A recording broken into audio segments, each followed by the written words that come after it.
Together with Earle Sports Bets, yeah, the twins, they be checking in. Stacking up, green is the scene that you're stepping in. Winning is a trend, and we stay making dollars. Nerd talk with the sports bet scholars. Yeah, it's R.I.P. to the bookies. R.I.P. to the bookies. R.I.P. to the bookies. R.I.P. to the bookies.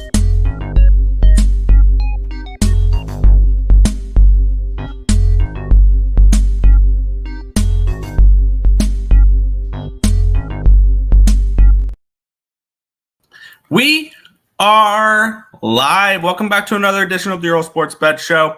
My name is Nicholas Earle. Just going to be me today. Tim traveling back, so just yours truly to run over the 9-game NHL slate. The first big slate. Like, we had 5 games yesterday. We had 3 games the night before. We have 9 games. This is the first true full NHL card. And then we have 2 games in the MLB, game 4s in the American League Divisional Series, and then we have Monday Night Football as well. So we got a lot to go over for today, but before we get into today's games, before we get into today's slate, recap what happened yesterday.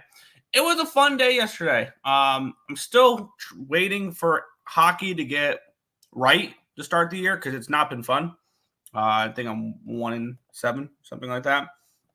But I've already moved on one place so far in hockey, and I'm going to be moving on a couple others. Hockey went 1-2 yesterday. Lost with the over 6.5. Toronto and Montreal. That was the only game that went under. It's the one game I bet the over in. So that was fun. Rangers -1 was as easy as it gets. That was the first hockey win of the year. Woo! And then I lost with the under 6.5 in that Vegas Colorado game. I knew it was cooked when it was 3-1 in the first period. Just not what you want to see there. New Mexico State plus 21. They lose by 41. So that was not even close. I thought maybe there was value on the Aggies getting all them points. Nope, it wasn't. Nope. And then baseball was phenomenal. I swept the board with one push, which should have been just a full-on sweep, because the only game I lost, or the only game that pushed, was because of 2 runs in the 5th inning. First 5 under 3.5, full game under 7. Winner on Cleveland, Detroit. Unders continue to pay out pretty nicely in that series there. We had the New York Mets -111. They dispose of the Philadelphia Phillies. So that was so much fun to watch. They will be advancing to the National League Championship Series. They'll face the winner of the Dodgers and the Padres, Game 5 tomorrow of that series. I'll recap that game in a second. Yankees first 5 pushed. That should have been a win. There was 2 outs in the bottom of the 5th inning, and it was 2-0, and they gave up 2 runs, which was incredibly frustrating to push that. But the full game won. The Yankees won the game. Yankee money line there. And then the LA San Diego first 5 over 4.5, thanks to the Dodgers, and only the Dodgers on that one, as they put the first 5 over by themselves in that game. And it was very similar to what I thought it would be. The full game pushed. Full game 8 pushed. But the first 5 over 4.5 won. And it was kind of telling because the Yankee game, that was a 4 first 5, and then that ended up pushing there, and then the full game under hit there. So we'll get into the chat though. I was up 2.5 units yesterday, so a profitable day there. Definitely never going to complain. A day in the black is always a good day. So we'll get to that. We'll get into the chat, and then we will head into the card. Fade the birds. Yes, I will be back on the Red Wings today. Or I will be on the Red Wings today. Matter of fact, let me go ahead and just bet that now. I'm going to be on the Red Wings -1 because that line's now -140, and I have no problem getting plus money to fade the Pittsburgh Penguins once again. And this is, I think, the same. This is the exact same line I bet the Rangers at last night. Was +114 for the -1. Fade the birds. Yes, I'm going to bet against the Pittsburgh Penguins. until they win 2 in a row. That's how I'm going to approach this one. I'm just going to blindly fade them until they win 2 in a row. Rangers moneyline winner, Leafs -1.5 loss, 3-leg parlay. Rangers -1.5, Penguins under 2.5 goals, Malkin under half a point +400 winner. Beautiful there. I wish I pulled the trigger on the New York parlay, the Mets, Yankees, and Rangers. That would have been a nice one there. Bet $10 on a parlay to win 62 because also had the 30% boost with it. Hell yeah. 3-1. NHL big win for the start of Fade the Birds. Yes, we are going to fade the Birds this year. We're going to go from fade to fish to fade the Birds. So I can't wait. And I'm so damn tempted to put a tenth of a unit on the Penguins to have the worst record in hockey. We'll see.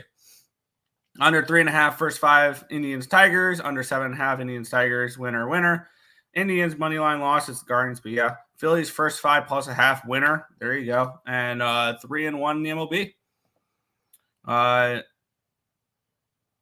Table tennis, good one there. New Mexico State lost.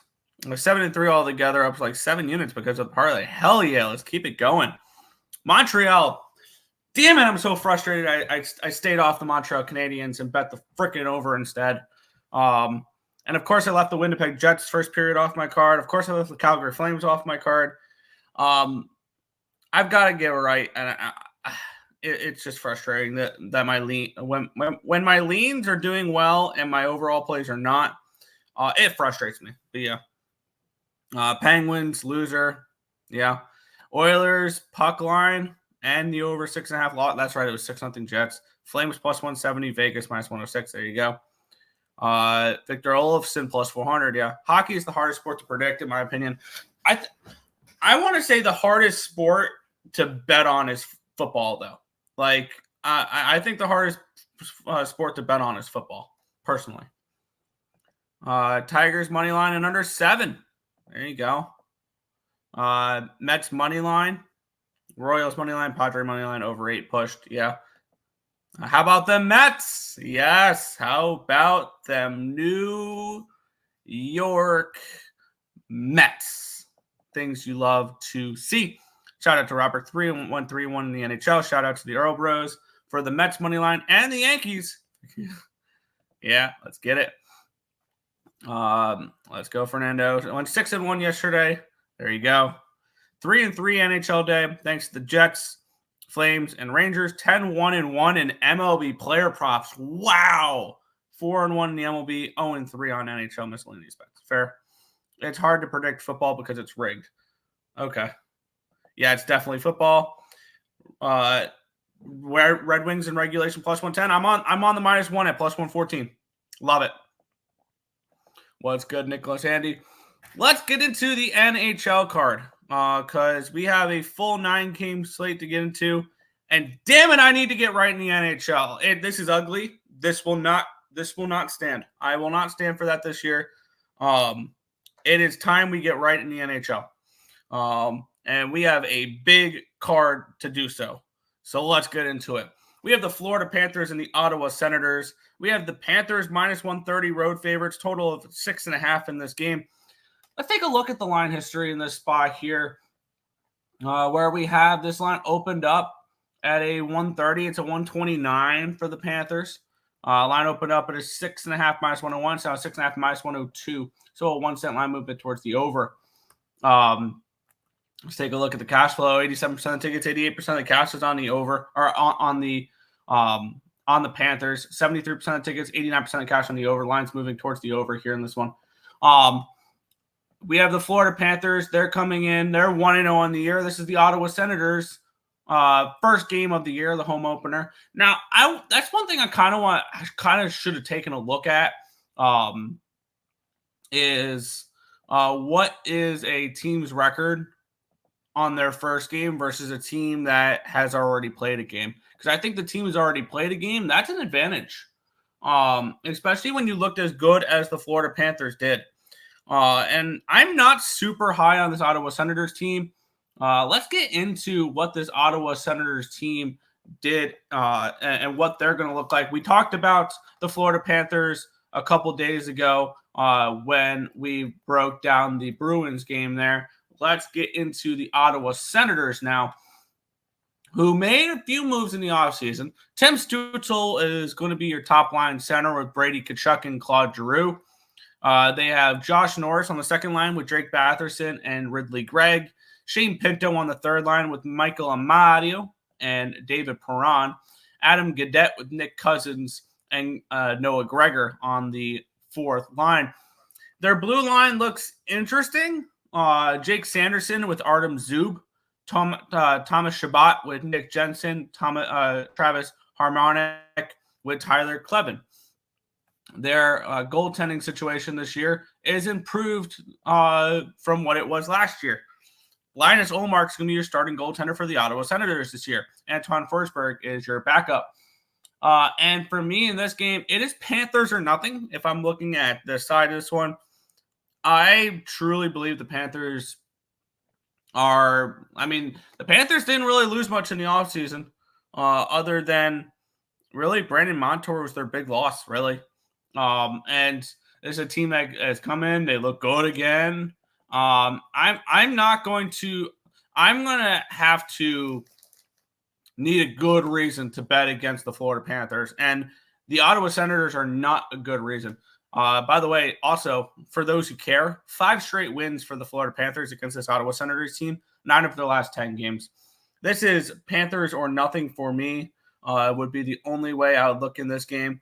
I need to figure out whether or not I want to get involved in this one or not. Because Panthers -1 could be a nice little payday.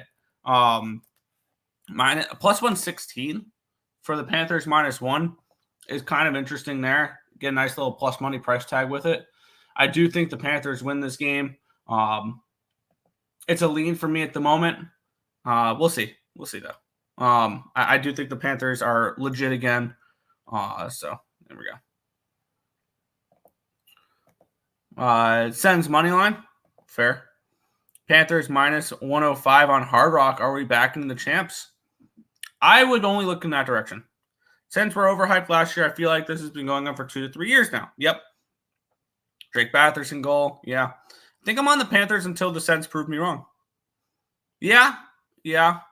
I want to see how Ullmark looks for the Senators. I do. Panthers first period -0.5. Panthers money line. Ullmark is different, though. He's good as hell. He was good as hell with a really strong blue line in front of him in Boston. I want to see what he looks like in Ottawa. I do. But we'll move on. We have the LA Kings and the Buffalo Sabres. The King, this is a pick'em. Total of 6 in this game. Taking a look at the line history in this spot here. This line opened up Buffalo even money. It's now Buffalo -110. Line opened up at a 6.5 plus 101. It's now a 6 at -113. I am not high on this LA Kings team whatsoever this year. That's one thing I do know. I have the Kings under their points. I have the Kings to miss the playoffs.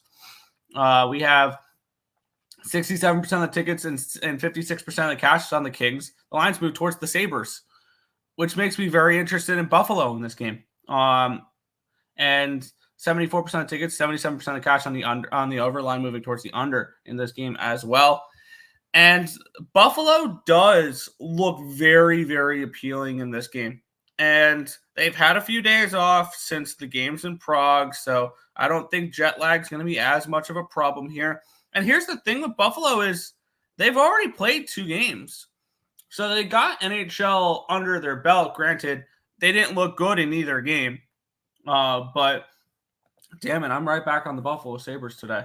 I'm going to look for reasons to bet against the LA Kings this year. I think that they are a below average hockey team that because of their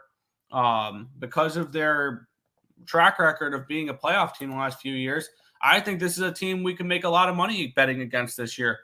So I'll get my card started here. The Buffalo Sabres at -115 for me.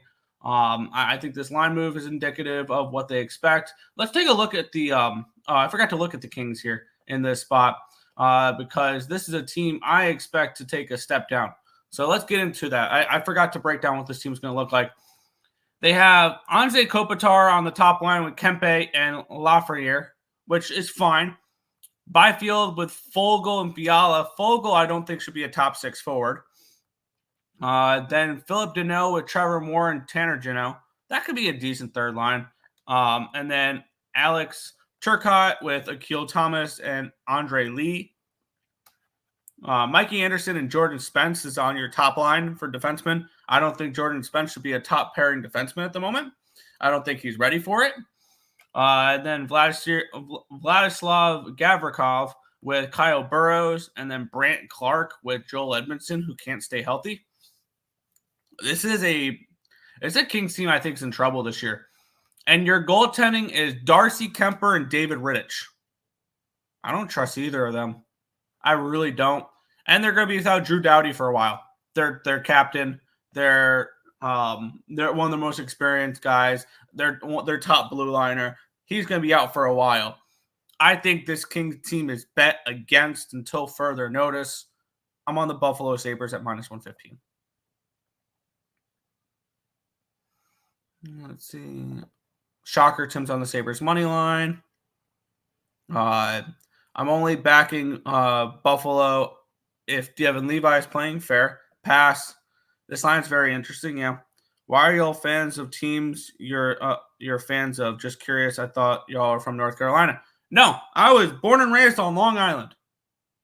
So I'm Mets, and I'm Islanders, and I'm Giants, because I was born in Long Island. For the first 15 years of my life, I lived in New York. So no, I'm a New Yorker. I'm not a North Carolinian in my head. What's good, Brio Kelly? Quentin Byfield is a beast. Yeah, he should be good, but I don't trust much of it else from that team. So let's get into the next matchup here. This one I'm very, very interested in. Two teams that have already played games, and this is a game I'm going to double up on. So let me go ahead and bet this real quick, because I'm doubling up on this spot, because I had this game circled to double up on. We had the Boston Bruins and the Montreal Canadiens. This line opened up with a 226. It's now 268. So we have a big move towards the Boston Bruins in this one here. Line opened up at a 6 at -108. So 6 at -107 now. So move towards the under by 1 cent. Let's take a look at the cash flow in this one here. 94% tickets, 86% of the cash is on the Boston Bruins. The line's moving towards them.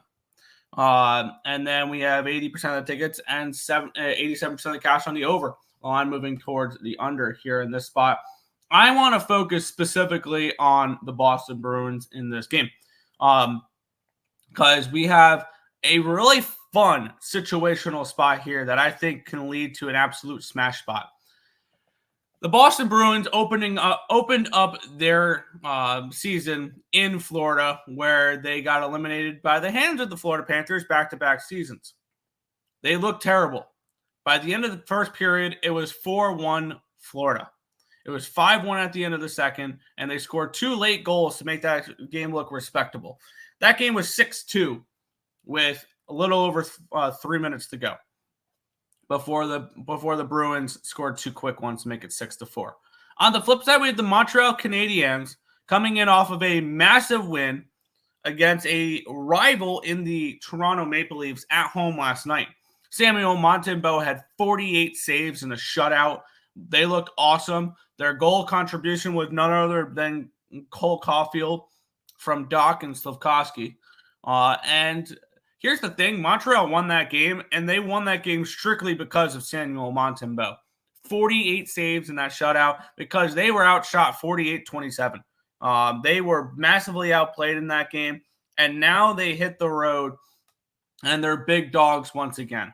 And I think this is a Boston Bruins smash spot in this one here. I'm on the Bruins first period plus -0.5. I'm on the full game -1.5 as well for the Boston Bruins. I think they blow the doors off of the Montreal Canadiens in this game. I think it's a terrible situational spot for the Montreal Canadiens having to travel.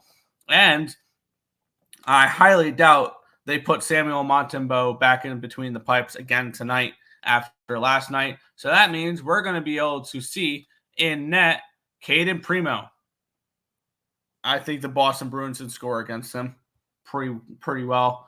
And looking at this spot, I want to say it's going to be Swayman, Can we say it's going to be Swayman in this game? Because that would be really nice.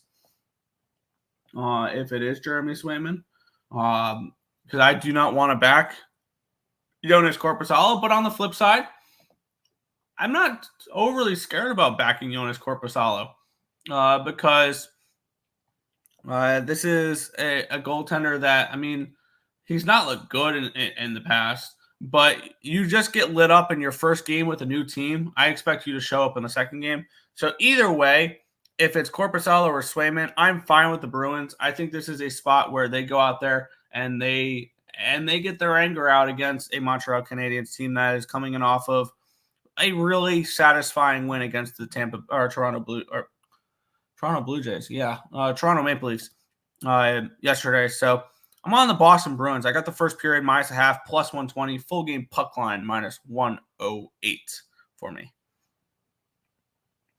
My info says it's UPL for the Sabres. I like UPL. I do. Play of the day, Boston puck line. Love it. Habs looked good. Looked good yesterday. They got a shutout. Yes, they did. Strictly a number play for me. Habs plus 235 and the under 6. Bruins -1.5. This is another big rivalry game. Habs are going to come hard. We'll see. And this rivalry has been all Bruins the last few years. Bruins have won 3 in a row, and 9 of their last 10. They're 9-0-1 against this Montreal Canadiens team the last 10 meetings. Their only loss was a 3-2 loss in overtime last November. So this is a Boston team that is not scared of Montreal whatsoever. If Swayman plays, Boston -1.5. I think I'm fine with either. But we'll see. We'll move on. The New Jersey Devils and the Toronto Maple Leafs. And we have the Devils. They're 2-0 to start the year. They win both the games in Prague against the Sabres 3-1, 4-1. Toronto Maple Leafs are coming in off of a 1-0 loss against the Montreal Canadiens in their matchup there. And I can only imagine we're going to see some more offense here from the Toronto Maple Leafs, all things considered. Line opened up at a 130. It's now a 129 for New Jersey. Line opened up at a 6.5 at -115. It's now a 6.5 -106. So move towards the under here as well. Taking a look at the cash flow in this one here. We have 76% of the tickets and 65% of the cash is on the Devils. The line's really not moved, telling me that the Maple Leafs are live in this game. The only thing is you have to trust this team on a back-to-back, which it is early in the season. So the back-to-backs may not be as big of a deal. But with that being said, I would only look Toronto in this game. And I'm not high on Toronto, but I mean, me not being high on Toronto is under 102.5 points, which they could still be a playoff team and not hit that. So we'll see there. I would lean Maple Leafs in this game. But is this a spot I'm looking to get to?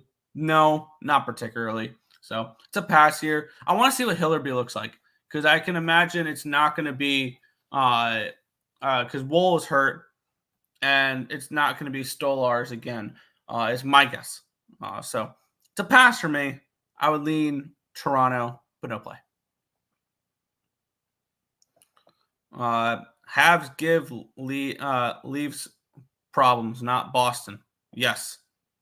Yep, absolutely. Leafs money line, Devils money line. Leafs, Devils over 6.5. Over 6.5. Devils are a very fast team. I was kind of leaning under. I thought it was going to be a little bit of a sleepy game. Maybe we have a little bit of a situation for the Devils where they get off to a little bit of a slow start after the Prague games. And I know we can make the argument for the Sabres as well. We'll see. Different matchup, though. We'll move on. New York Islanders and the Utah Hockey Club, Utah Coyotes. Give me a break with that. We have the line history here in this one. The Islanders open up at 153. It's now 149. Line opened up at a 5.5 up to a 6. So expecting some offense in this game here. It is going to be Semyon Varlamov in net. We have 84% of tickets, 83% of cash on the over, and the line's moving towards the over here in this spot. So respecting the money coming in on the over. And then 84% of tickets, 88% of cash on the Islanders, and the line's not moving. Let's take a look here. We went over Utah before their game against the Blackhawks. Let's talk some New York Islanders. Patrick Waugh will have his first full season as New York Islanders head coach. On the top line would be Bo Horvat centering Matthew Barzal and Anthony Duclair. Brock Nelson will be centering Kyle Palmieri and Maxim Saplovkov. John Gabriel Pageau will be centering the third line with Simon Holmstrom and Anders Lee. On the fourth line will be Kyle McLean centering Oliver Wahlstrom and Casey Cizikas. When healthy, this could be one of the better blue lines in hockey. Alexander Romanov will be on the top line with Noah Dobson.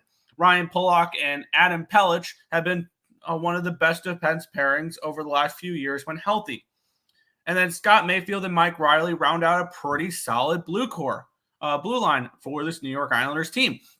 Their goaltenders could be one of the best goaltending duo in all of hockey. Semyon Varlamov enters another season here, and Ilya Sorokin is looking for a bounce-back season after playing hurt last year. And looking at this game for me, I'm not betting it personally. I will watch this game for sure. I want to see what this team looks like. I want to see what Duclair looks like in an Islanders uniform on that top line with Barzal and Horvat. I will lean towards an over in this game. And I can see, I understand why this line is moved towards the over in this spot. The over 6 is minus 103 here on Bovada. That would be my lean if I had to bet anything in this game. You can get 5.5 at minus 135 if you want to buy it down, and a 4-2 win will get you the win there. But I think a lot of people are going to like Utah in this game. They're a dog. They're coming in. They're already 1-0. It's a fancy new team. I have no interest in the side in this game. I think the Islanders win, but I think minus 150 is too expensive for this team. So I'm staying off of this one here. Maybe it's an Islanders team total over because I don't trust defensively the Utah Hockey Club. And you can get the Islanders team total at a 3.5 at plus money for those interested in that. I think the Islanders offensively are going to be a decent team this year. Their power play improved last year, and I think it can improve this year with Duclair on that top power. I believe he's on the top power play unit. Yeah, Duclair, Horvat, Plavkov with Barzal and Dobson. I think that's a solid top power play there for the Islanders. So I would lean towards an over, maybe an Islanders team total over. I'm kind of tempted, actually, to take some overs in this game. It's kind of the way I'd like to approach this. The line's moving towards the over. It's not the most public over in the world, but I don't really care about public betting when it comes to the NHL. I'm going to take some overs in this game. I think the Islanders are going to be more of an over team this year. And I would be more concerned with unders in Sorokin starts rather than Varlamov starts. So I'm going to double up on overs in this game. I'm going to take the Islanders team total over 3.5, and I'm going to take the over 6. I think this is a 4-3 type of Islanders win. So Islanders team total over 3.5, full game over 6 for me in this one here. The more and more I looked at it, the more and more I like overs in this one here. Let's see. Utah Coyotes money line. Utah Yeti. Yeah. No, it's the Coyotes. Yeah. Anthony Duclair point. Yeah. Utah do it for Arizona. The Isles have the exact same decor. Yeah. Because Mayfield was hurt last year, and they did deal with a lot of injuries. So that's one thing to say with that. Dobson assist, Barzal goal, love it. If they don't change it to the Yeti or Blizzard, they are crazy. I wanted the Utah Storm and Mormons. I thought that would have been hilarious. Isles puck line, like it. Nelson goal, he's a sniper. I love Brock Nelson. He's been one of the more consistent guys for this New York Islanders team. I like the over as well. If I do bet this, Utah Mormon money. Do you just hate every New York team? I don't know. That's the name right there. Yeah, the Storm. I like the Storm and Mormon. I like Wahlstrom. Why is he on the fourth line? He's on the because I don't know. I would rather him being on the third line instead of Anders Lee. Over 6, I agree. Yeah. Let's move on here. I've already moved on this game. let's get into it. Pittsburgh Penguins and the Detroit Red Wings, minus 140 for the Red Wings, a total of 6.5 in this game. Fade the Birds. Yeah, I'm going to be on. I'm just going to until the Pittsburgh Penguins win 2 games in a row, I'm going to bet against them every single game. The Detroit Red Wings enter the season with a decent amount of hype as well. Let's take a look at the line history in this one here. It opened up at a 128. It's now a 136. Line opened up at a 6.5, minus 115. It's still a 6.5 at minus 115. Take a look at the cash flow where we have 75% of tickets, 68% of the cash is on the Red Wings. The lines move towards them now. 74% of tickets, 86% of cash is on the over in this one as well. We have the Detroit Red Wings will be centered by Dylan Larkin on the top line with Lucas Raymond and Alex DeBrincat. On the second line, JT Comfer with Patrick Kane and Vladimir Tarasenko. Andrew Kopp will be on the third line with Christian Fischer and Michael Rasmussen. Joe Veleno will be on the fourth line there with Jonathan Briggen and Tyler Mott. The blue line looks pretty solid for them this year. Ben Sherratt with Morris Seider. Jeff Petrie with Simone Edvinsson. Oily Mata with Eric Gustafsson. The goaltending duo is ultimately where I have the question mark for the Detroit Red Wings because it is Ville Husso and Cam Talbot. I like Husso a little bit. I don't trust Talbot too much. I like to joke around, call him Talgoat just to mess with Wild fans. But this is a Pittsburgh Penguins team that I think is going to be one of the worst in hockey this year. I think I want to see, is it still 65-1 for them to be the worst team in all of hockey? I want to take a look real quick. President's Trophy winner, least amount of points. Did that go down? I can only imagine it's no longer 65-1. And when that loads, I'm on the Red Wings -1 at plus 114. It's the same exact number I was able to get the Rangers with last night. This is a Penguins team that they're off of a 6-0 loss against the New York Rangers. Granted, I think the New York Rangers are going to be a Stanley Cup contender this year. And I think they very well could win the Stanley Cup this year. That being said, 6-0 on your first game. And it's most likely, for the Pittsburgh Penguins, you're not going to send Tristan Jarry out there on a back-to-back in the beginning of the season, right? And even if they do, I wouldn't hate that, fading them. But on the flip side, it's going to be Joel Blomqvist. Like, this team does not look good right now. And I think they will be a absolute fade at the very least in the early part of the season. And then I think the value is going to go away when they start to trade off pieces. So I am on the Detroit Red Wings -1 plus 114 here against the Pittsburgh Penguins. There we go. Red Wings -1.5. Fade the Birds. Yes, fade the Birds. Birds are terrible. Yes. Over 6.5. Red Wings and Reg. Patrick Kane goal. DeBrincat goal. Robert back in the Chicago Red Wings. The Detroit Red Wings. But yeah. Wings and Reg. Yes, Wings and Reg. I'm on the -1 line. I like the -1 lines more, but we'll get into the next matchup here. We have 3 games remaining on the card. This is one that I kind of had circled, and I'm going to move on. And I will get into that in just a second. Let's get into the line history here. The Minnesota Wild and the Columbus Blue Jackets. This opened up at a 218. It's a 246 now for the Wild. A big line movement towards them. Line opened up 6.5. It's down to a 6. So we have a move towards the under. We have a move towards these Minnesota Wild. 95% of tickets, 86% of cash on the Wild. Line's moving towards them. 72% of tickets, 88% of cash on the over here as well. I kind of want to take a look at how this one line's moved. Because I'm looking at this game more for first period. And it has moved towards the Minnesota Wild, which doesn't surprise me. The public's on the Wild. Everybody's on the Wild. The line has to move towards them. That makes sense. Let's take a look at what these two teams are dealing with this year. The Minnesota Wild enter this year with Marco Rossi, their top line center, between Mats Zuccarello and Kirill Kaprizov. Joel Eriksson Ek with Matthew Boldy and Marcus Johansson. Ryan Hartman with Jakob Trenin and Marcus Foligno. And then we got Marat. I'm not even going to try to pronounce that guy's name, with Freddie Gaudreau and Jacob Lyko.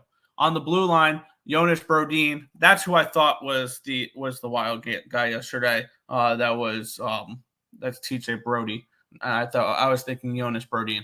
That's where I messed up. With Brock Faber, Jacob Middleton with Jared Spurgeon, John Merrill with John Bogosian. They're carrying 3 goaltenders, which is interesting there. Philip Gustafson, Marc-Andre Fleury, and then Jesper Wallstedt will be their third-string goaltender. Probably he'll spend some time in Iowa this year until eventually one of those guys probably gets hurt. And on the flip side, the Columbus Blue Jackets, we all know what happened with the Blue Jackets in the offseason. Sean Monahan will be on the top line with Kirill the Thrill Marchenko and Yegor Shinkov. Adam Fantilli will be on the second line with Kevin LeBlanc and James Van Riemsdyk. Cole Sillinger with Kent Johnson and Michael Pythia. And then Sean Corrali with Matteo Oliver and Zach Aston Reese. On the blue line will be Zach Werenski with Ivan Provorov, Jake Christensen with Damon Severson, Jack Johnson with Erica Branson.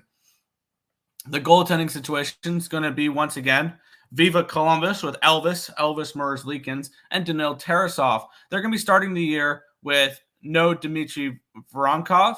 No, Erica Branson is day-to-day. Boone Jenner is out, and Justin Danforth is out as well. And we all know what happened in the offseason. This will be the first game the Columbus Blue Jackets play regular season-wise since the passing of Johnny Gaudreau. And this is a play that I kind of had circled for this game when that happened. And I'm going to be on the Columbus Blue Jackets in the first period at plus 150. I look for the Blue Jackets to have the energy early, to put their best foot forward early. Now, they can very well win this game outright. I don't think the Minnesota Wild have done anything to deserve being a minus 230 favorite in game 1 of the season. I think this line's too wide. I'm going to be on the Columbus Blue Jackets in the first period here, plus 150. And I'm going to just cut this down to 20 minutes, and I'm going to ask them to play one hell of a first period. And that's it. So I'm on the Columbus Blue Jackets here in the first period in this game. Maybe look towards Sean Monahan because he's the one that's getting kind of bumped up the lineup there without Gaudreau. Maybe Fantilli as well. Could be a look as well because I think he's going to be a stud going forward for this Blue Jackets team. But I'm on the first period here. First period CBJ in this spot. Wild minus 2.5. I mean, if you're going to back the Wild, that's the only way you can do it. Blowjobs money line, yeah, the good old BJs. Kaprizov goal minus 114. He is going to be good this year. He's somebody, if you're looking for maybe a little bit of a long shot, him to win. Rocket Richard could be a look there.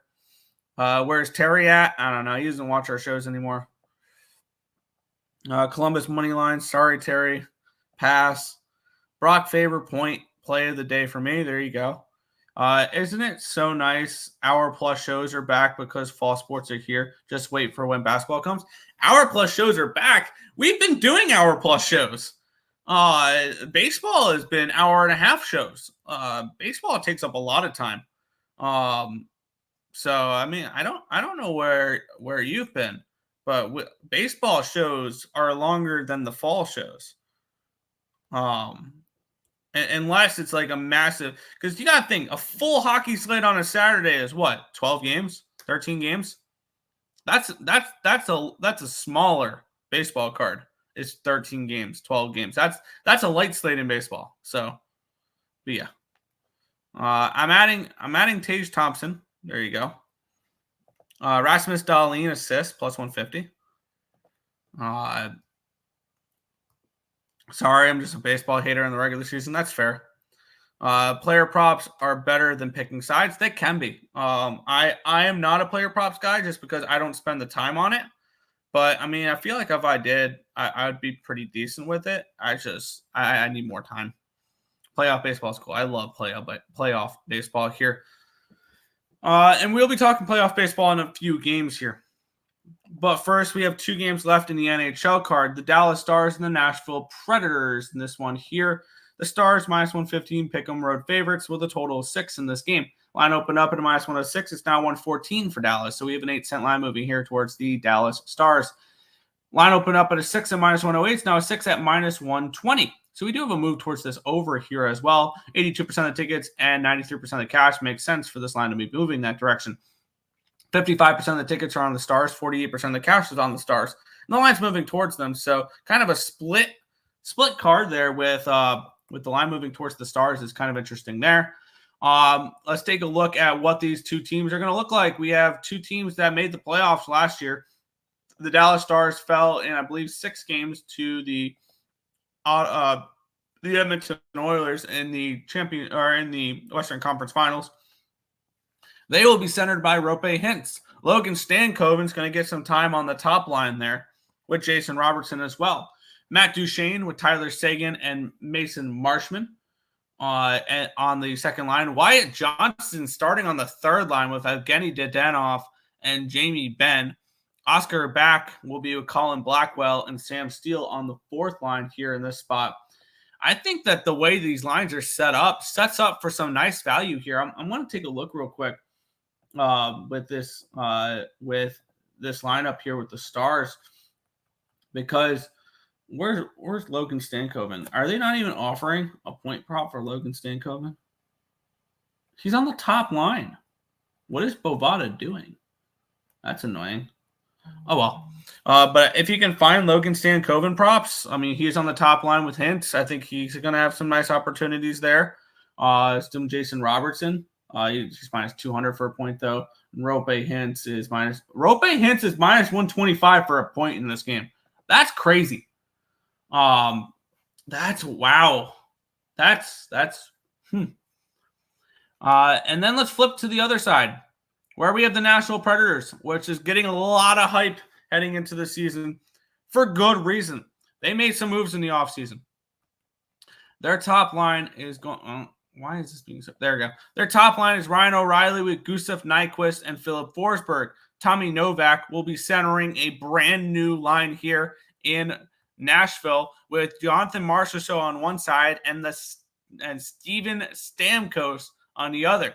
Colton Sissons will be on the third line with Luke Evangelista and Philip Tomasino. Michael McCarron will be on the fourth line with Cole Smith and Mark Jankowski. Roman Josi will be with Dante Fabro, Brady Shea with Luke Shen, and Alexander Carrier with Jeremy Lauzon. Their goaltender this year will be newly extended UC Saros. Scott Wedgwood will be the backup. UC Saros is day-to-day right now, which is kind of interesting there. I'm on the Dallas Stars. I got him at -117 last night. That was my free pick video. And I think the Stars team is going to be very good once again this season. And this Nashville team, I think Earle could be a little overvalued. Everybody saw all the moves they made in the offseason. I think when it comes to the end and the playoffs, I think the Nashville Predators can make a deep run in the postseason. But am I going to ask them to do that from day one? The answer is no.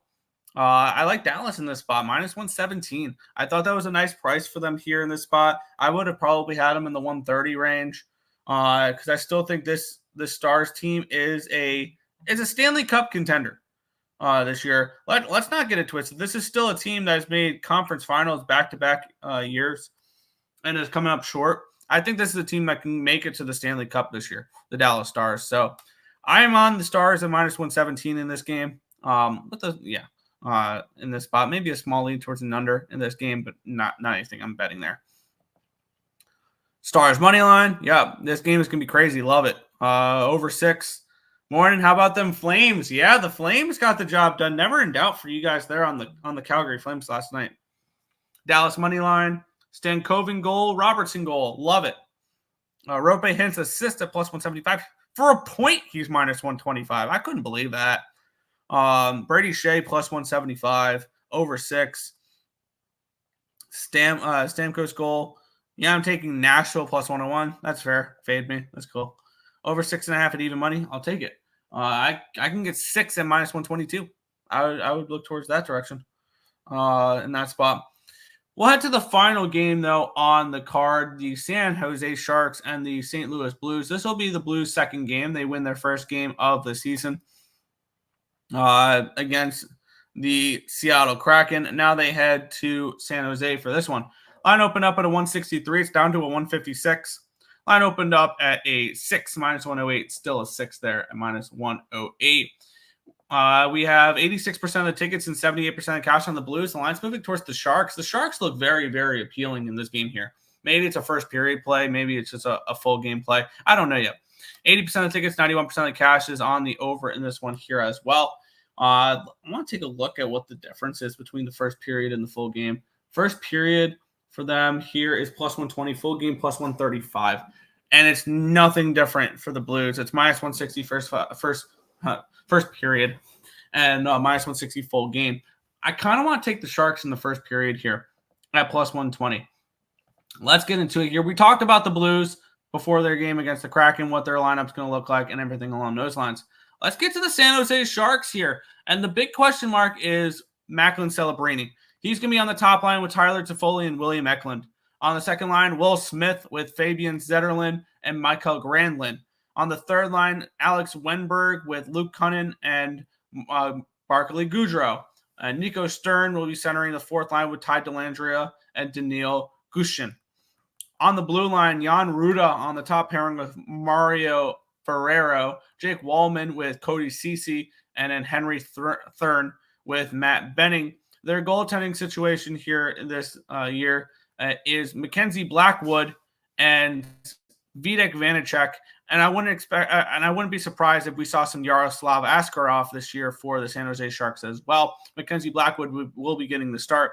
They'll be without Mark Eduardo Vlasic and Logan Couture to start the season. So there are some injury concerns here for the San Jose Sharks. That is one thing to keep in mind. But I'm interested in them in the first period here. I kind of want to take a look what the first period line is done. In this game, I kind of want to shorten it to just the first period in this game. Lines move slightly towards the Blues in this spot. But I'm going to move on. I'm going to move on the Stars the Stars. Yeah, I did move on the Stars. I'm going to move on the Sharks in the first period here at plus 120 in this game because I could see the Blues winning the full game, but the Sharks winning the first period. So Sharks first period for me plus 120 to close out the NHL card. Let's see. Blues minus 1.5. I can see that full game. Yeah. Hints over half a point. The Sharks have no depth. No, but they've got a lot of fun young talent, though. Yeah. Pass. Devils money line. I lean Leafs. I didn't bet it, though. Will Smith and Macklin Celebrini. Wow. Yeah, they're those are your top two centers. Feel like this line should be bigger. Why I don't trust it. The Sharks are still not going to be a good hockey team this year. And for the Blues, I'd rather them as a home dog than a road favorite for sure. Maybe an under, potentially. Jordan Kyrou over 1.5 points. Jake Neighbors point. Pavel Buchnevich assist. There you go. But that is all for the NHL card. I'm on, I think I want to add the Florida Panthers, but I'm on the Buffalo Sabres, minus 115. Bruins first period puck line, full game puck line. Islanders team total over 3.5, full game over 6. Red Wings minus 1. Blue Jackets first period, Dallas Stars, and Sharks first period. Let's get into the NFL, why don't we? Because we got some Thursday night football. I have moved on this game. Let's get into it. The San Francisco 49ers are taking on the Seattle Seahawks in this game. The Niners laying 3.5 on the road with a total of 49.5 in this game.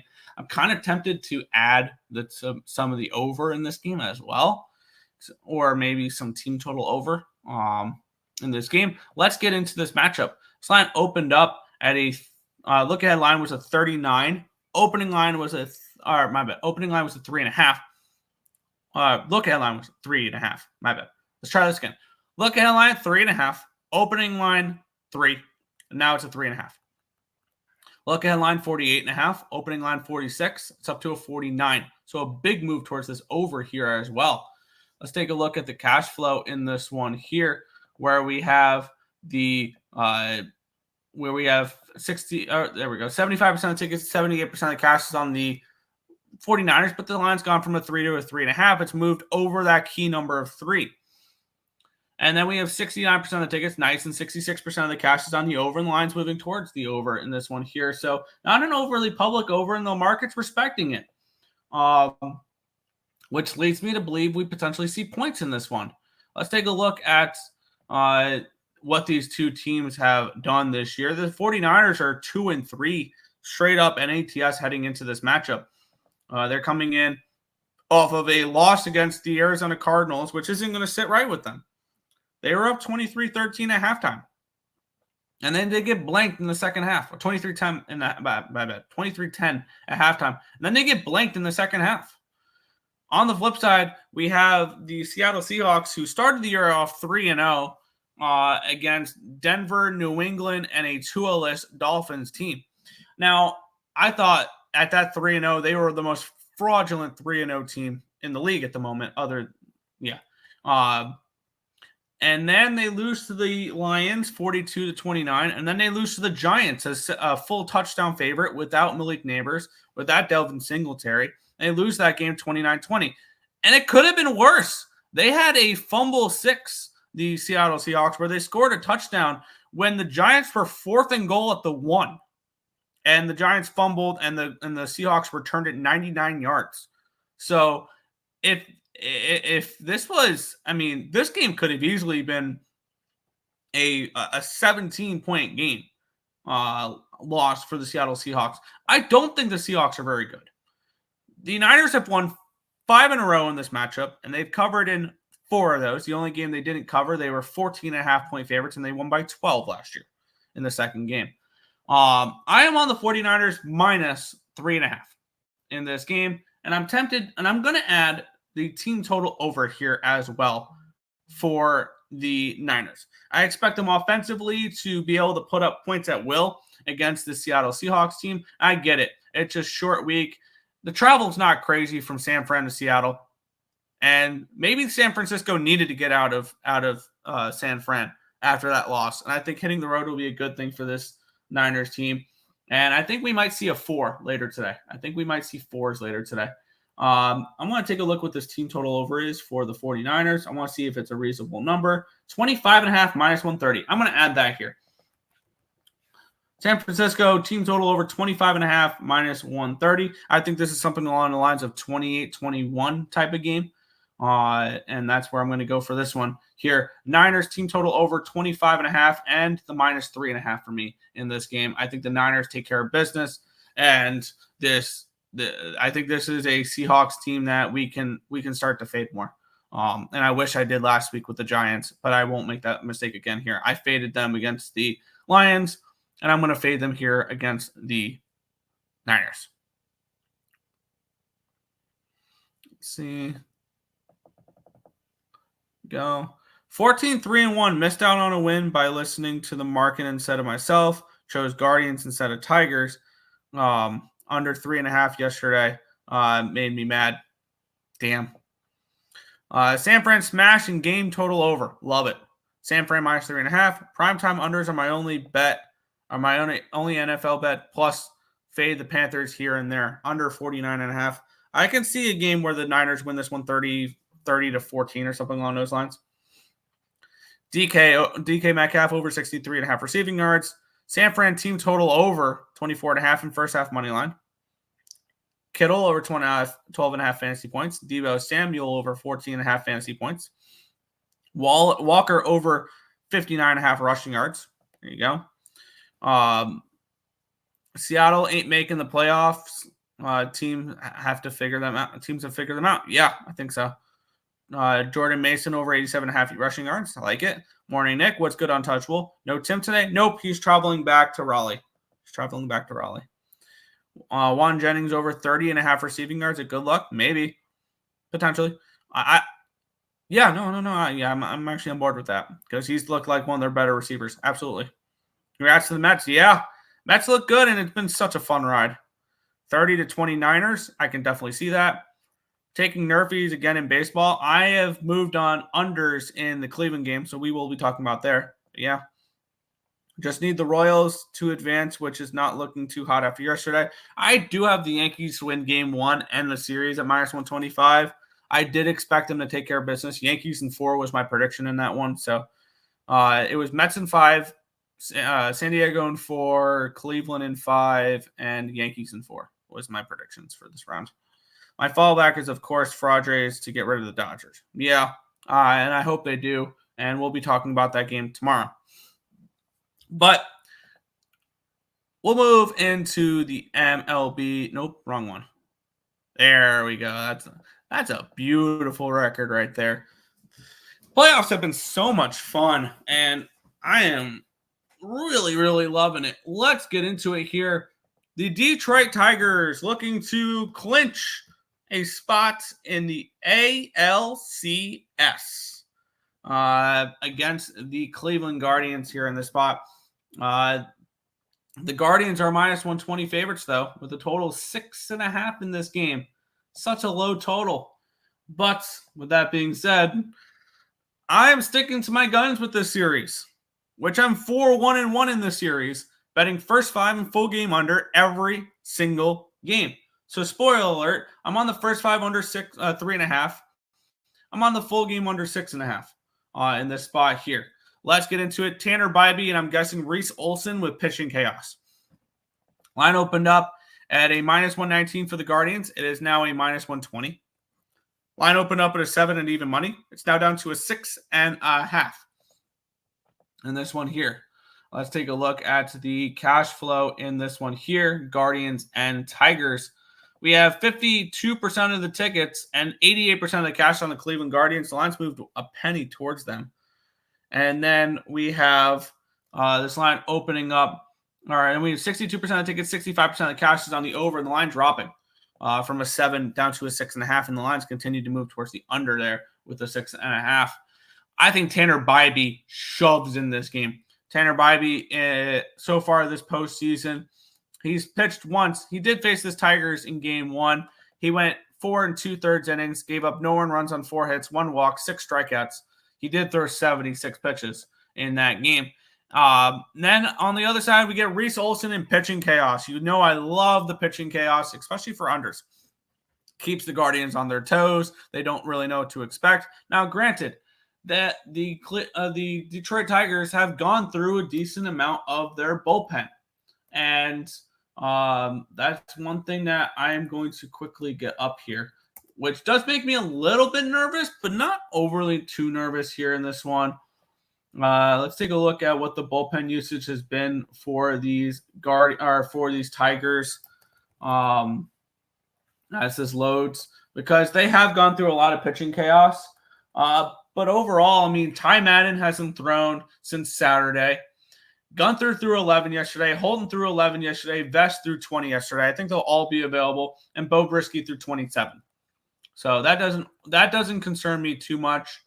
On the flip side of the Guardians, Clase hasn't thrown since Monday. Smith threw 3 pitches yesterday. He'll be available.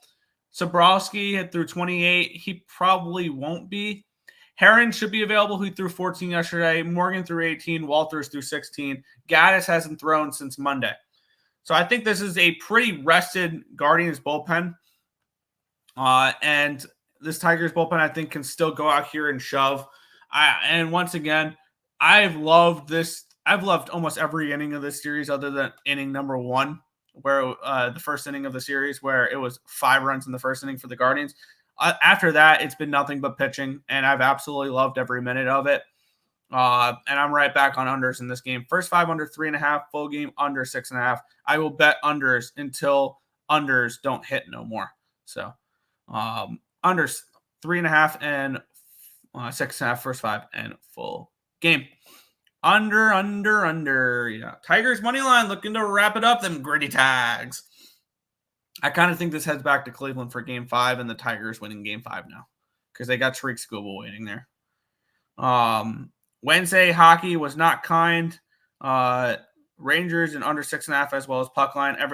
Everything else was garbage. Yep. Seeing a lot of people on X crying about the MLB format. In their eyes, the so-called better teams chalk keep losing to wildcard teams. Boo-hoo is what I say. MLB is awesome. I love it. I absolutely love it. It's been a lot of fun. And we'll see what happens with the two bigger seeds in the American League, and we'll see what happens with the Dodgers. Under 6.5, yeah. Is it Scooble Day? No. Scooble would be game 5. Scooble would be game 5. Indians money line. Indians bats are cold. They haven't scored in 20 straight innings. So kind of crazy there. Yeah, 20 innings. 20. For tonight, I'll be taking the Panthers puck line in the over. Pitt, Detroit over. Utah under. I'm on the over in Utah. And I was tempted on the puck line there, or the -1 for the Panthers. Why are we calling them the Indians still? I people like to live in the past. They're the Guardians. They're the Guardians. So, do we know who's pitching for the Tigers? Reese Olson, and then pitching chaos. Which I have no problem trusting AJ Hinch with playoff chaos, with pitching chaos. Let's head to the final game of the card. The New York Yankees and the Kansas City Royals. Line opened up 150. It's a 148 now. So a 2-cent line movement towards the Royals here. Line opened up 7.5 at even money. It's now a 7.5 at -120. We do move towards the over in this game. 67% of the tickets, 67% of the cash on the over. Line moving towards the over in this one here. 48. We have 18% of the tickets and 48% of the cash on the Royals. Suggesting the Royals are very live in this game, which I was anticipating just probably not betting aside in this game and riding out the Yankees -125 to win the series, basically, because I got the game 1 in the series there. I kind of think the Royals can win this game, though. And this game could go over the total. And let's take a look at what to really expect from these. Garrett Cole and Michael Wacha. I do think the Yankees can get to Wacha. And one thing with the Royals bullpen is they've kind of used a decent amount of it. Now, Angel Zerpa could be available again. Sam Long through 13, Zerpa through 13, Schreiber through 16. I think the only one not available is going to be Bubic, who threw 26 yesterday. Lucas Urseg hasn't pitched since Monday. On the flip side, Clay Holmes threw 16 yesterday. He'll probably be available. Tommy Kahnle threw 13 yesterday. He probably will be available. Luke Weaver might not be available, who threw 20 yesterday, but you never know. This is playoff baseball. But it's not do or die for the Yankees. I think this is an over. I think potentially this game is an over with the line moving towards the over here in this spot. I think the Yankees can do a decent amount of scoring. The first 5 has gone from a 4 -115 to a 4 -120.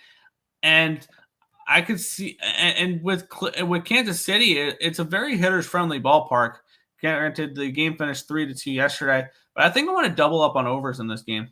Well, wind's blowing side to side, then it goes towards left field towards the end of the game here. I'm going to avoid the side, and I'm going to take overs in this game. I'm going to be under first game, over second game here. I'm going to be on the first 5 over, full game over, I think, in this spot. And it's 8 now. I think this line telling us everything. It being an 8, yeah, and the 4 is juiced towards the over. The 4 is juiced -130. And then the full game, what is the 7.5 still? Because this line's moved. Let's take a look. 7.5 is -130. Do I just want the 7.5 where, 5-3 is a winner? Or do I just take the 8 at -105? I'm going to do the 8 at -105 because I think this game has double-digit runs in it. So I'm going to go first 5 over 4, full game over 8 to end this Yankee game to end my card. Also, this is the second time these two pitchers have been seen, and the first time they both got hit a little bit. Now, does that mean maybe they can adjust and look better this game? Maybe, but I think Kauffman Stadium is definitely a more hitter-friendly environment, other than the short porch and right field for the Yankees. And I think this line movement is telling us that this game goes over the total. So I'm going to be on the first 5 over 4. I'm going to be on the full game over 8. I would lean maybe a little bit Yankee team total over. I do think the Yankees probably close out the series today with Garrett Cole on the mound. But I'm going to be on the first 5 over 4, full game over 8 to close out this card here. Let's take a look. Let's see. On the money line for Boston and Minnesota is crazy. I'll probably take the over for both. There you go. Royals plus 136. Bobby Witt really not really going to go out like this. Dude's done nothing. Yeah. Royals plus 430 for the series. The blue and gold parlay today is plus 520. Buffalo, Nashville, St. Louis. There you go. No way the Yankees choke right now, right? Yeah, no way. Toronto money line is tempting after they got shut out by the Canadians. Maybe just the under. Not sure how teams that played the global series did last year, the first game back in the USA. That's a good point. I didn't really look at too much into that, but I did back the Sabres, but I'm not going to be backing the Devils though. So, but that is everything for today's card. Let me grab my CapperTek. All my futures for NHL are my CapperTek as well for anybody who does want them. I will be posting my full card here in a minute, including probably some college football will be posted today as well. Let me see. Is there any other followers? Because if you guys follow me over on CapperTek, the link in the chat right now, I will send you guys a free week of all my plays. You'll get access to all my plays early because whenever I bet something, I immediately go post it there. So I'll be posting all my stuff over there after the show. But that is going to do it for this edition of the Earle Sports Bet Show. I want to thank you guys as always for watching, and we'll catch you guys same time, same place tomorrow for another edition of the Earle Sports Bet Show. Good luck, guys.